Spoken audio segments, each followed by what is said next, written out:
everyone, and welcome to another Tuesday evening here on our YouTube channel. If you're new to the Wisdom of Kabbalah, please, you can visit the website www.kabbalah.info. And if you're interested in studying, please take a look at the first, second, and third semester lessons we've got up here. Also, on that website, you can join Kabbalah Academy, KABU Academy, where you can find people from all around the world, probably your country and city too, who are like-minded in studying the wisdom of Kabbalah. All right, so today we're going to carry on as usual with the topic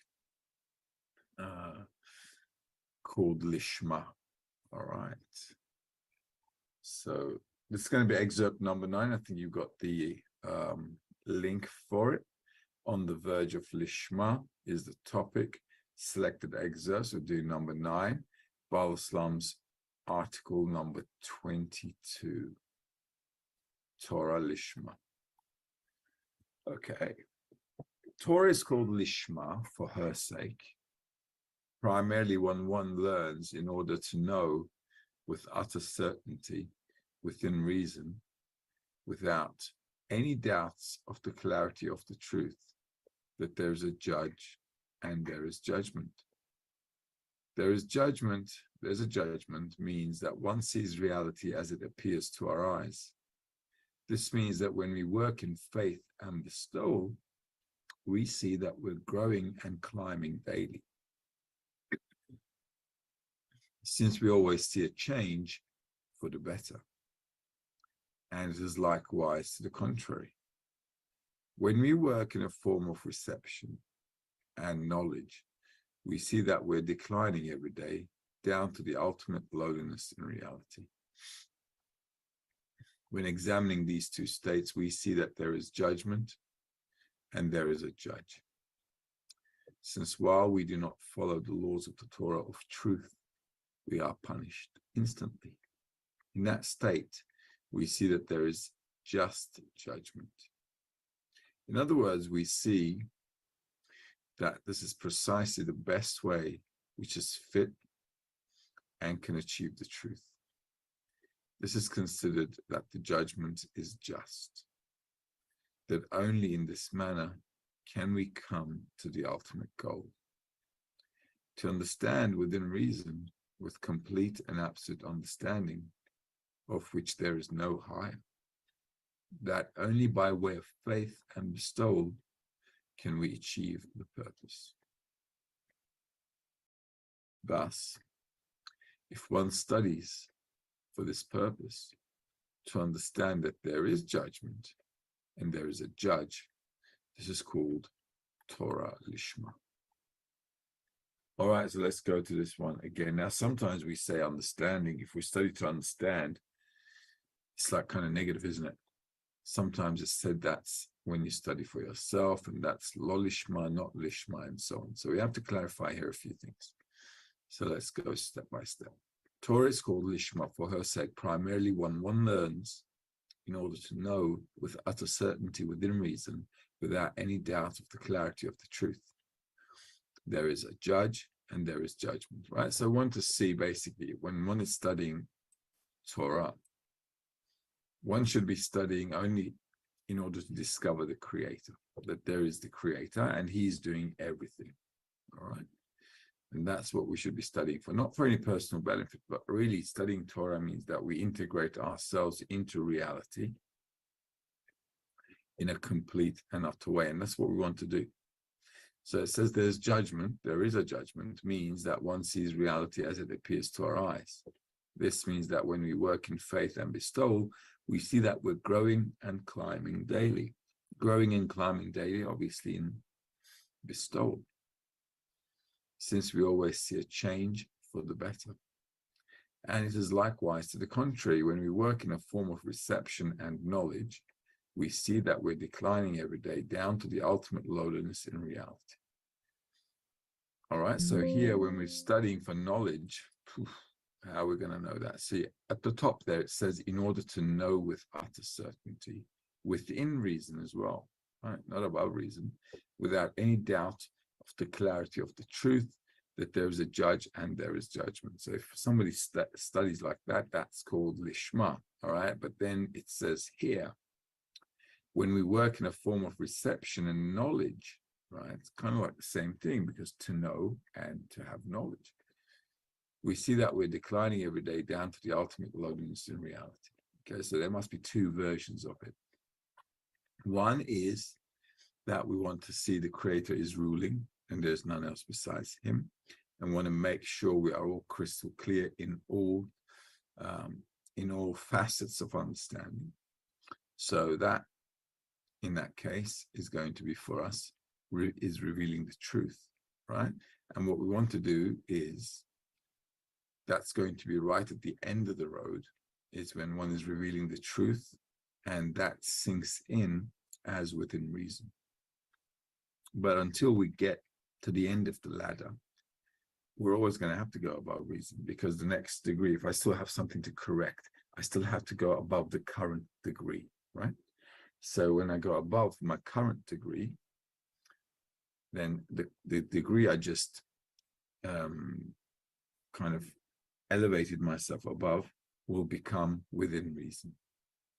Right? So the next degree is always above reason, and degree I completed is now within reason. Okay, but every time I go one step higher and build there above reason, okay, and build above reason, what happens is the previous levels within reason also changes, right? It's like growing up in this world as well, right? So up to a certain, like until your current age, everything you did before is an understanding, and next year will be a different understanding. Why? Because you'll change next year. So spirituality is pretty detailed and multifaceted, right? So every time we're going up a degree, the whole all of the others, complete sum of all the degrees before, also become like understood differently.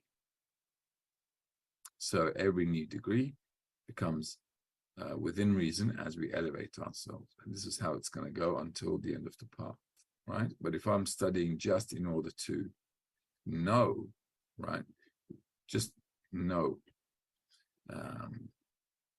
in the form of reception, which means I want to use the information to satisfy myself, then that's a different story.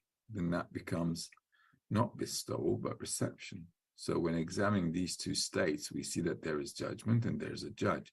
Since while we do not follow the laws of the Torah of truth, we're punished instantly. So if one is not working towards the purpose of life, which is bestowal, and instead their study is like more of a reception of what they can get out of it for their desire to receive, then those are the two different states. So accordingly, if I step out of line, life has to put me back into line, right? It's the same with society. As we step out of society, society punishes us and puts us straight. Same here. In that case, we see that there is just judgment. In other words, we see that this is precisely the best way, which is fit and can achieve the truth. This is considered that the judgment is just, that only in this manner can we come to the ultimate goal, to understand within reason, with complete and absolute understanding of which there is no higher, that only by way of faith and bestowal can we achieve the purpose. Thus, if one studies for this purpose, to understand that there is judgment and there is a judge, this is called Torah Lishma. So the understanding that we're talking about here is when the higher purpose of faith and bestowal becomes your purpose, right? So basically understanding the purpose is faith and bestowal. Faith and bestowal actually are the same thing, right? Faith doesn't mean I believe, blah, blah, blah, like people do in religions. Okay, so faith is an attribute, it's an attribute of the Creator, and it's called bestowal. So faith and bestowal, they're pretty much the same thing, attribute of love and bestowal. Let's move on to number 10, unless there's a question. Okay, okay. Right here. number 10. The upper one scrutinizes for the purpose of the lower one. This is excerpt number 10. By which the lower one feels his exaltedness, that is the Creator's exaltedness. At that time, he begins to understand that it is worthwhile to annul before him and cancel his existence before him. Then he feels that all that there is in reality is only because such is his will, that the Creator wants the lower one to exist, but for himself. He wants to annul his existence. It follows that then all the vitality he feels is regarded as Lishma and not for himself. When he feels this, it is considered that he already has the correction of the man, and then he is also fit to receive the mad as well, for there is no contradiction between them anymore. Since the lower one too wants the benefit of the upper one and not his own benefit, it's considered that when the upper one gives the lower one mochin, he also gives him the clothing of the mochin, meaning that he gives the lower one the abundance as well as the power of the masach, which is a desire to bestow. This is the meaning of from lo lishma, we come to Lishma. Okay, so let's go through that again as usual. By which the lower one feels his exaltedness. At that time, he begins to understand that it is worthwhile to annul before him and cancel his existence before him. Now, when we're talking about the Creator, it's obviously him here is the Creator, right? But canceling ourselves before the Creator means canceling our egoism towards the attribute of bestowal. So the Creator's exaltedness is his attribute of love and bestowal. Right? So that is what is exalted. And our nature, being egoism, self-reception, and self-benefit, is the opposite of that exaltedness. So on the one hand, we see the lowliness of our personal nature, human nature, and then we see the exaltedness. When we feel the exaltedness of the Creator, then the person can actually annul before the Creator. Then one can actually decide to do that. And then he feels that all that there is in reality is only because such is his will, that the Creator wants the lower one to exist, but for himself, he wants to annul his existence. So the Creator also wants to do the same, wants to prepare us for the same kind of existence, and actually wants to give us that same kind of existence that he is living. So without any thought or consideration about himself. It follows that then all the vitality he feels is regarded as Lishma and not for himself. When he feels this, it is considered that he already has the correction of the man, and then he is also fit to receive the mad as well, for there is no contradiction between them anymore, since the lower one too wants the benefit of the upper one and not his own benefit. Right, so there what happen is what is man? Man is the prayer, and what's the mud? Mud is the reply to the answer to the prayer. So when they match, okay, when they match, that's when the Creator and the created being become like equivalent in form. So the Creator is always thinking about the created being, and the created being is always thinking about the Creator, but nobody's thinking of their own benefit. It's considered that when the upper one gives the lower one mochin, he also gives him the clothing of the mochin, meaning that he gives the lower one the abundance as well as the power of the masach, which is the desire to bestow. This is the meaning of from lo lishma, we come to Lishma. All right. So mochin basically means that the thought, right, of the Creator. So all you have to do, basically, all that a person needs to do is to ensure that his mochin and the clothing of the mochin, which is the masach, match. Obviously, the creator gives that to a person, but that should be the result of the prayer that a person comes to from the effort in the spiritual work. Okay, so all the attributes of bestowal, all the changes in nature that we get, right, can only be as a result of the work which built inside of us that special demand for bestowal called man. And that prayer the creator can answer with a reply called amad. And that is when a person moves from Lishma to Lishma, from self-reception to bestowal. Any questions? There is one. Okay. Let's do it. Now, Isoke is asking, hi, Mutlu and friends, is our work to come to a common prayer that matches the answer the creator wants to give us? Yeah, absolutely. Okay, it's like we're like kids who are wanting a toy, right? And when we ask for something irrelevant to our parents, obviously they disregard it, right? So they're not going to buy something that's not good or useful or harmful. So most of the time, people out there in the world, they're also praying to the creator, but they don't get much except a slap in the face, okay? So, well, the reason is you got to ask for the right thing. So if you don't ask for the right thing, you kind of get, shoved around and pushed around. So what we have to do is, through the study, we have to really come to an understanding of what we really want, or at least what we don't want. All right. So, which are actually the same thing. Okay. So if I don't want to be an egoist because I see that's causing me harm all the time and I want to kind of like free myself from that, that's also asking for bestowal. So, that kind of works out because it's the same kind of thing. So if we all work together, all of us should come to a common desire.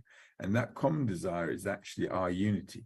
Because at the end of the day, we're always talking about unity in the wisdom of Kabbalah, how to connect, how to bond, how to unite. But really, what are we uniting with? What are we uniting at? What does that really mean? Okay. It means that we're uniting in one desire. And that's to attain the attribute of bestowal, to raise ourselves above our nature of egoism. Okay, so that's what we're really aiming at. So that actually, the whole concept there unifies us, and that's what the term Yisrael, Yashar El, straight to the creator, come from. What do we want to do? Like, there are a bunch of people that say like this, and everybody's desires are scattered around. We all want different things in corporeal reality, but when we come to study the wisdom of Kabbalah, what we're really doing is we're bringing all our attention to one desire towards the creator, and that's what's uniting us. So instead of chasing all kinds of silly things in our personal lives of corporeal reality, which are not really going to benefit us with anything, what we do is like focus everything like under a microscope, or like, I don't know, like a magnifying glass. Let's say we like focused on one point, and that's the goal, which is to attain the attribute of the creator, which is faith and bestowal. Okay. So we're on item number 11. All right. When he sees, this number 11, excerpt from Rabash article 279, why Israel are compared to an olive tree. When he sees that he will not obtain vitality through acts of reception, he begins to perform acts of bestowal, so that the acts of bestowal will give him pleasure. It follows that the suffering reforms him, meaning the suffering he feels when he has nothing from which to derive pleasure makes him become reformed, meaning perform acts of bestowal. Since being reformed means bestowal, as it is written, my heart overflows with a good thing. I say, my work is for the king, meaning to bestow. It follows that through the suffering he suffers from having no vitality, he chooses for himself a new way and begins to engage in bestowal. Although this too is with the aim to receive, it is called Lishma, not for her sake. That is close to Lishma, for her sake. This is the meaning of from Lishma we come to Lishma, since the light in it reforms him. Since he acts in order to bestow, by this he begins to feel the light in the acts of bestowal, and that light can then make him bestow. So there you go. So from the study, from the work, from the participation in the process, we come from Lishma, from reception, to Lishma, which is bestowal. Let's read that again. This is a nice one. When he sees that he will not obtain vitality through acts of reception, he begins to perform acts of bestowal so that the acts of bestowal will give him pleasure. And so as we study more and more, we should come to a state where we're actually not getting any taste from our regular life. Okay? Zilch. It follows that the suffering reforms him. So because we're not getting any pleasure, we're beginning to seek something else, right? Just like in life. In life, what are we always seeking? Where we can find pleasure, okay? So when we're studying spirituality, we're in the state where we begin to understand that, you know, there's nothing I can get that will give me pleasure, but where can I get pleasure? We're still, because our nature is reception, our nature is a will to receive pleasure. What's going on really is that we're looking for a new way to get pleasure, and that's from bestowal. It follows that the suffering reforms him because our will to receive is now empty. The suffering is on the will to receive, right? You got to differentiate this a little bit. When we're talking about suffering, it's suffering of the will to receive. It follows that the suffering reforms him, meaning the suffering he feels when he was nothing from which to derive pleasure makes him become reformed, meaning perform acts of bestowal, since being reformed means bestowal, as it is written, my heart overflows with a good thing. I say my work is for the king, meaning to bestow. It follows that through the suffering he suffers from having no vitality, he chooses for himself a new way and begins to engage in bestowal. So this is how we choose bestowal, okay, from lack of liveliness. Although this too is with the aim to receive, so that's important, right? So that's still in the desire to receive. It is called Lishma, that is close to Lishma. This is the meaning of from Lishma we come to Lishma, since the light in it reforms him. Since the act in order to bestow, by this he begins to feel light in the acts of bestowal, and that light can then make him bestow. So the more we engage in bestowal and acts of bestowal, that attracts us to bestowal. It's like doing something in this world as well, right? The more I do something, I practice something, I become better at it, I get more attracted to it. So here we have to force our nature a little bit because bestowal is against our nature. So we have to ensure that we're in an environment which actually gives us the drive, the push, the inspiration to bestow. Otherwise, it's going to be a drama because who wants to bestow, right? So the environment now has to influence me. The environment needs to convince me. I got to be in the environment that's constantly bestowing, and I'm thinking to myself, oh my God, I need to bestow as well. Okay, so like, you know, kind of like equalizing myself to the environment. So if everybody like is in that direction, because everybody has a small force, right? Nobody has a big, giant force. But all those little forces, all those little inclinations towards bestowal, then they unite, then they can become a force that can influence a person. And that's why the environment is really important, because we're all a product of the environment. So if you've got 10 friends around you that are like aspiring for bestowal, then you will also aspire 10 times as much because you're getting force from them.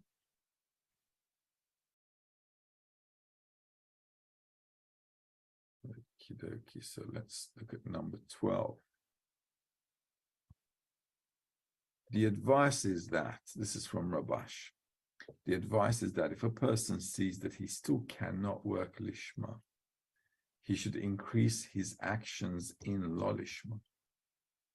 Since when he sees that he has done many actions in Lo Lishma, he will have no other choice but to repent and work Lishma, or his entire work will be in vain. The rule is that a person does not toil over a meal and misses it. Hence, if one has done many actions in Lo Lishma, he will not want to lose all his trouble. So he will need to correct all his work so it enters the Kedusha. But one who works Lo Lishma and did not do many works, meaning he did not dedicate much time to the Torah and work in Lo Lishma, he will not have such a need to repent, since he will not have that many actions to lose. For this reason, we must try to do many good deeds, even in Lo Lishma, because this is the reason he will have a need to repent and work Lishma. Okay, so as long as we're not in Lishma, basically, we have to add to the work. If I don't add to my work, then I'm not going to really have a desire to change, because we're exerting more and more and more to attain something.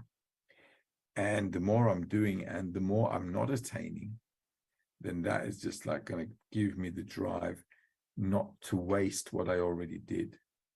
Okay, so I don't want to throw away what I did already in the past. So if I did a lot of actions, I want to make sure I'm keeping that on my account and still add to the account so I can do more in Lo Lishma, so we can get to Lishma.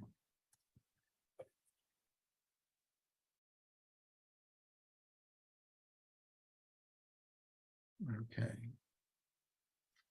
Right, do we have questions? Oh yeah, we do. Patricia's asking, so when our 10 is in a descent and then we come out of it, does that mean we came to a united prayer? Well, we could say that, because, but what is a descent, right? First, we've got to clarify what a descent is, right? A descent is our lack of desire in wanting to connect with somebody else. Okay, so, or we're in a weak state, right? What does it mean to be weak in the work? It means I don't have a desire for the work, right? If I don't have a desire for something, it means I'm weak. So to overcome our weakness, we have to help each other out. Okay, so it can't just be the prayer. It needs to be acts within the group where we're helping each other out, plus the prayer to the Creator. Okay, that is like, I'm working and I'm asking the Creator for help because I can't do it on my own. And if we all are all in that same direction, then we should get an answer to it. Also, if I see the group in a descent, I'm always seeing it through my eyes, right? Because remember, we studied the perception of reality, right? So everything is in me. So I'm seeing the group in a descent. So if I'm seeing them in a descent, that gives me an opportunity to act and to do something to elevate them, right? Because I'm seeing them in a descent, okay? So that's actually a good thing. Another question is, what does it mean to be a friend? A friend, what does it mean to be a friend? Is when the friends are on the same path for the same goal. Okay, what makes us friends in Bnei Baruch is our desire to attain bestowal. That is what makes us friends. Otherwise, in this corporeal reality, what is a friend, right? Who I get pleasure from, that's it. If I wasn't getting any pleasure from my friends, I'd say, who needs these people? Okay, so in corporeal reality, we're looking at people and we're thinking, can I use them and have fun with them? If not, well, let's not waste time, okay, because life goes by quick. That's what a friend is. In spirituality, a friend is where both of us, or all of us in the 10, want to get out of our ego and want to think in a different way where we want to love and care for each other so that we can attain the purpose of life. So by loving and caring for each other, we're not trying to be goody-goody two-shoes, right? What we want to be is spiritual, like in the same attributes of the Creator. And that desire is what's connecting us, and that's called our friendship. So our connection in spirituality is that point where we all want to be in faith and bestowal, connected to the Creator. Okay, otherwise in corporeal reality, there are no friends. Okay, there just isn't. I like to call them associates. Okay, because you use them and then that's it. Okay, I know it sounds mean, but think about it logically, right? We're not children in the wisdom of Kabbalah. We understand human nature, right? If we have good friends, it's because we understand we have mutual benefit, right? That's just how it is. So if you understand that logically, then you understand that in our egoistic nature, we cannot really have friends. Okay, we can't. It's just not possible. If I'm an egoist, you're an egoist, what kind of a friendship can we have? It's just a temporary deal until the deal goes sour. It's just how it is. Okay, so friendship needs to be in that common goal. Well, in corporeal reality, therefore, you also have people who have a common goal, right? So they're also friends because they could be a part of a team, let's say, or they could be working towards a common goal. Okay, so that would like make them friends as well. Why? Because they connect for a goal, and that goal becomes their connection. So here the spiritual goal becomes our connection to be friends. So in corporeality and spirituality, it's kind of similar. Actually, the friends are a means to an end. Right? But the objective is different in corporeality, because there I want to fulfill my desire to receive. So in spirituality, I want to fulfill the desire to receive of the other person. Things are just a matter of changing perspective. Inga is asking, hello, what does it mean that love covers hate? If one is in love, one can't see any hate anymore. Does this mean that we must grow in love every minute?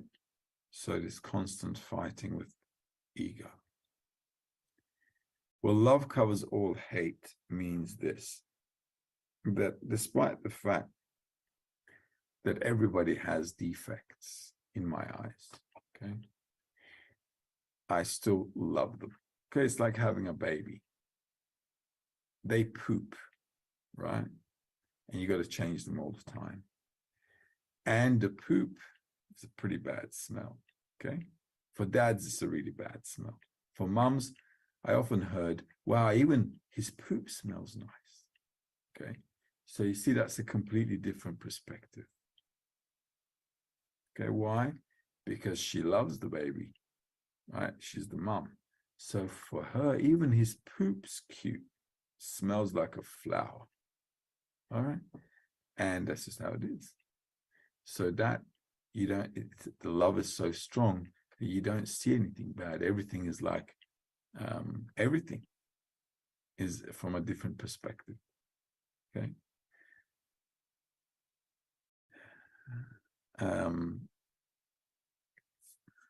So we can't see bad things in others then. If I love somebody, I can't see anything bad in them. So we need to grow the love between the friends, right? In all of us, we need to grow the love so that it's always above the defects that we see. And that's how we're constantly overcoming the states. Okay, so let's do another one. Where are we? Number 13? Okay. This is number 13 from Shamati, number 79. Our sages said, from Lishma, not for her sake, we come to Lishma, for her sake. This means that we begin the engagement in Torah and mitzvot in order to give us the wealth of this world and the afterward, and the afterward, and the afterward. Give us the wealth of the next world. When learning in this way, one should come to learn Lishma for the sake of the Torah, meaning that the Torah will teach him the ways of the Creator.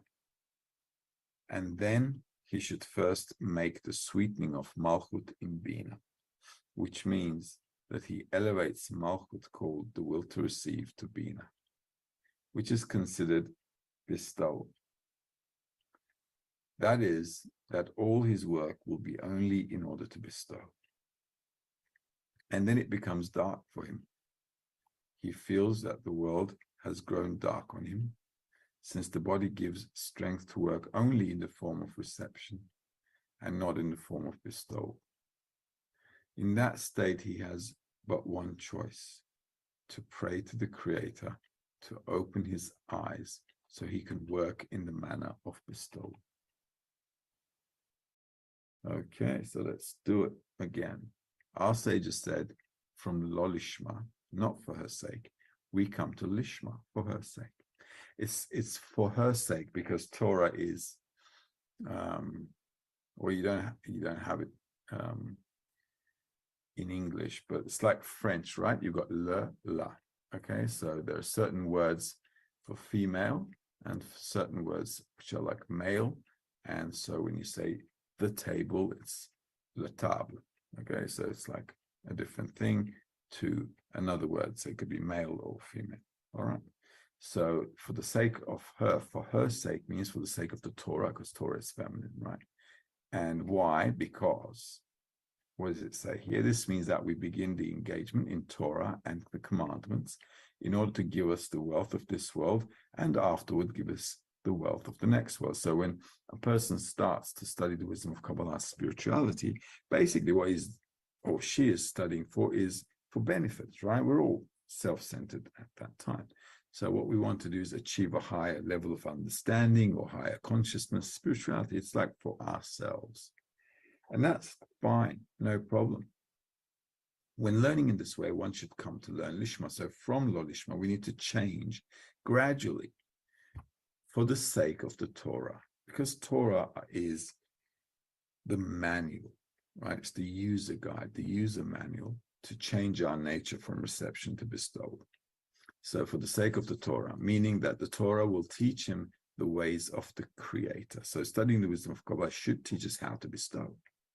And then he should first make the sweetening of Malchut in Bina, right? Which means that he elevates Malchut, called the will to receive, to Bina, which is considered bestowal. So we should do that first switch, that first entry into bestowal, which is raising Malchut to Bina.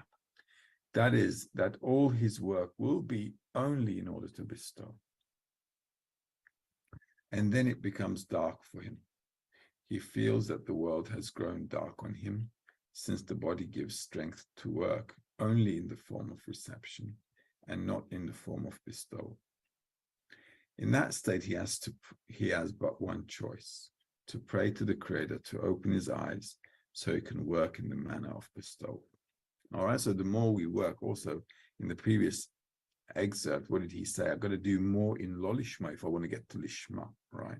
So the more I do, I should come to a state where I feel like I'm losing all my strength, because the body is not working anymore. Why? Because our nature is for reception. So it doesn't work. It doesn't want to work for bestowal. And because of that, a person in that state specifically can ask the Creator for help, okay, to get the power to bestow. And that's the important thing there. So doing a lot of work in Lo Lishma obviously has the benefit of bringing a person to see that his own nature can never allow him to bestow. It's never going to work out. It's never going to happen. Only the Creator can change our nature. So accordingly, a lot of work in Lo Lishma brings a person to demand from the Creator the right prayer. Say, listen, I can't do this and I need help. Okay? And that's really critical, because the Creator won't give you help unless you ask for it. Rightio. And I think that's it with the questions as well, right? Okay, well, let's call it a night. Okay, nice, short and sweet lesson on Lishma. Now, guys, we've got Congress coming up on the weekend. So if you haven't registered, make sure you register, hang out with your tens, and follow the Congress through. If you're not registered to the Congress, or if you are in a 10, you probably are registered, but if you're in a 10 and you're not registered, make sure you get registered. So we all have a great weekend on the weekend with the Congress that's happening in Europe. And then the following week, we're even going to have a better surprise as well. We're going to have another surprise, so stand by. Okay, until next Tuesday. That's right, until next Tuesday. See you guys and have a good one. All the best.